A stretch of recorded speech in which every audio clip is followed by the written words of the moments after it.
Hello everyone, আজকে আমি তোমাদেরকে দেখাবো মাত্র একটা প্রোডাক্ট ইউজ করে কীভাবে ফুল ফেসের মেকআপ কমপ্লিট করে ফেলা যায়। আর প্রোডাক্টটি হচ্ছে একটি আইশ্যাডো প্যালেট। এখানে আমি টেকনিকের ভেনাস রাইজিং প্যালেটটা ইউজ করেছি। চলো শুরু করা যাক।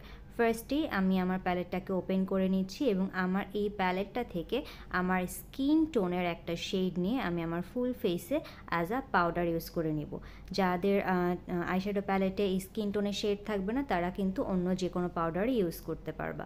তো আমি খুব সুন্দরভাবে আমার ফেসে অ্যাজ আ পাউডার স্কিন টোনের শেডটা ইউজ করে নিয়েছি এবং দেন আমি চলে যাব ব্লাশে।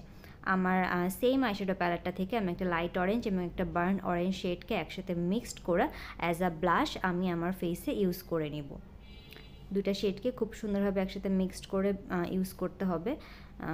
কিন্তু দেখা যাচ্ছে যে লাইট অরেঞ্জ যে শেডটা আছে সেই শেডটা আমার স্কিনের সাথে একদম মিশে যাচ্ছিলো, সো এটাকে আলাদাভাবে কোনো ইফেক্ট দিচ্ছিল না। সো আমি বার্ন অরেঞ্জ যে শেডটা আছে সেটা নিয়ে খুব সুন্দরভাবে আমার ফেসে ব্লেন্ড করে নিয়েছি এবং দেখতেই পাচ্ছ এটা কিন্তু আমার ফেসে খুব সুন্দর একটা ব্লাশি ইফেক্ট দিচ্ছে, অনেকটা ক্যান্ডি ব্লাশের গ্যালাকটিক শেডের মতো।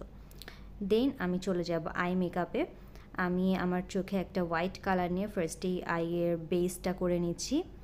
খুব সুন্দরভাবে দুই চোখে আমি বেসটা করে নিব এবং দেন আমি একটা ইয়েলো টোন নিয়ে আমার চোখে as a eye shadow use করে নিচ্ছি।